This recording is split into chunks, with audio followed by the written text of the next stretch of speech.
What up, guys? It's your boy Road Ready CDL, and once again, I want to say thank you to everyone that tuned in this station to just get these little nuggets, and to all my monthly subscribers. I really do appreciate you guys, for always staying tuned to, just watch me give all this little information. So, today I'm just going to talk about the next step you take after you have actually gotten your CLP, which is your commercial learner's permit. So now when you go to the CDL school, the important thing that you got to take note of is you need to focus on your backing, the different ways on how to back, which is the offset backing, the 45-degree angle. Some people do alley dog backing, some they don't do it. Also straight line backing, even as easy as it sounds.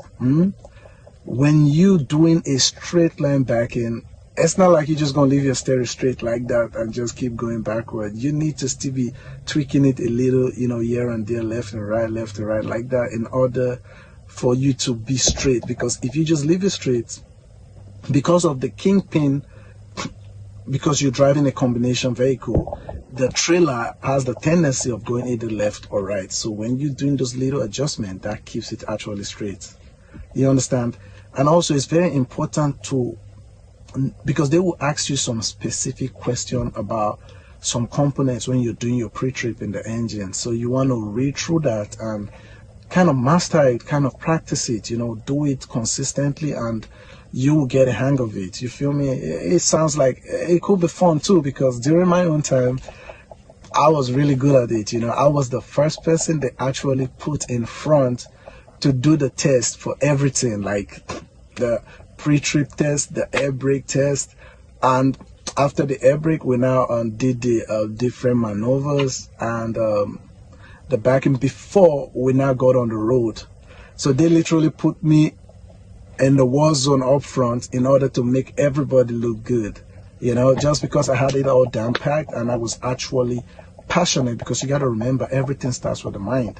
If the mind is set, the body follows.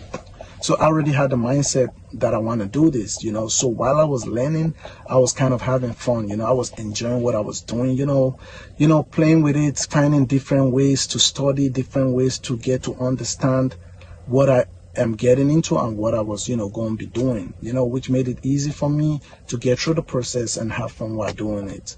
So remember, like I said, first thing you want to do, you're going to definitely, before you get started with your tractor or anything, you want to do a pre-trip.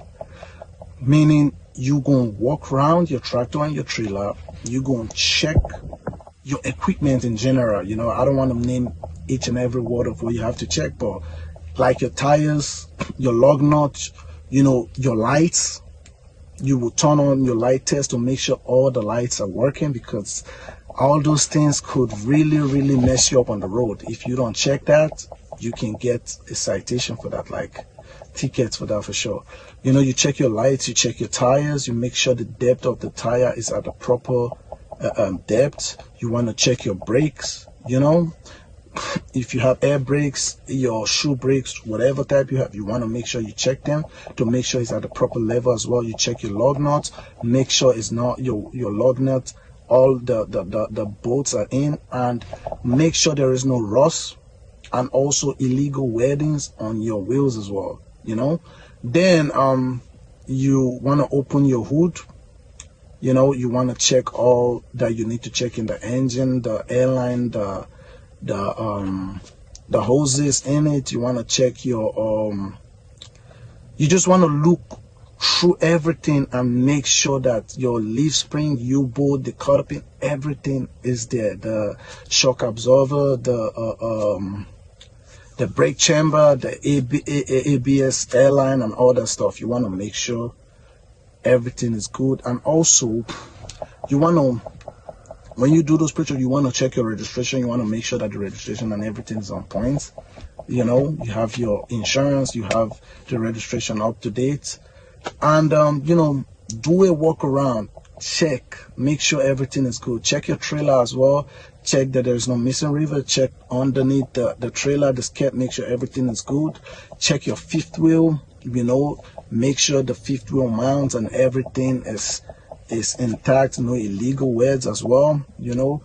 Go around the trailer, check your trailer tires, check your tandem, make sure it's locked, and make sure the tandem pins are out.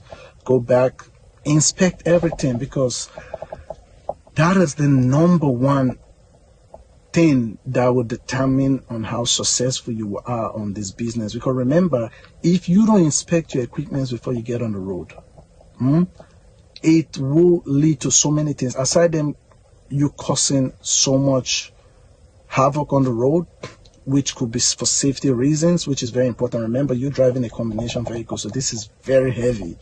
Even without load alone, it is heavy. So that can also cause a delay of the money you're making, because if your equipment breaks down on the road, now you cannot deliver at the time you want to deliver. Now you have a little setback, you have to call maintenance and all that stuff, which would take, depending on where you are, it can take time, and all those delay as a driver can cause your money to slow down. So it is important to check your equipment. Some people be like, nah, I'm a pro, I don't want to do all these things again, I know that it's good. No, that is how a lot of people get cocky, and that's how you make mistakes. Stick to the same lesson that you've had from the beginning. Do the same thing every day. It don't matter. That would guarantee your safety. You understand? That is something you have control over. At least you know that for sure my equipments are good, which means I'm good to roll. You understand? So pre-trip and post-trips are important. Post-trip is what you do when you're done with your day's work. You understand? Meaning you want to check your equipment to make sure that everything is good and ready to roll again. Meaning when you do your post-trip and you get to discover something that they need to fix, then when you ending your day, you have to report all those things, so that by the time you want to start the next day, they must have fixed those stuff and you're ready to roll. You don't have nothing delaying you from making money, or that could be safety risk. That is why you focus on your pre-trip, you focus on your post-trip before, pre-trip is first, because before you start rolling, you got to do that. If you don't do that,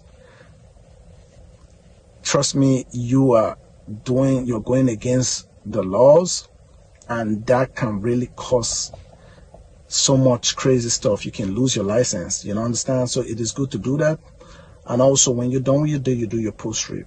You understand? In this video, I'm going to go into details with some certain things you want to pay attention for, like your windshield. You want to make sure you don't have too many stickers on it that will be obstructing your view. You understand? Once again, it's your boy Road Ready CDL, and I really do appreciate each and every one of you that always come online to support me and try to hear me vent a little, and also get some little nuggets about this beautiful driving industry that I know a lot of you are trying to get into, and also for those that are already in it. It's never a bad thing to always get some new information. You understand? Just to keep the mind fresh, and to understand that this is a routine. This is something you got to keep doing. You got to keep practicing it. The more you do it, the better you get. You understand? So thank you guys, and if you haven't subscribed yet, please subscribe, and also please share this video with some of your friends. Refer it to someone that would be interested in joining this beautiful industry. I will always be here to share the little information that I have, and I appreciate you guys. See you on the next video.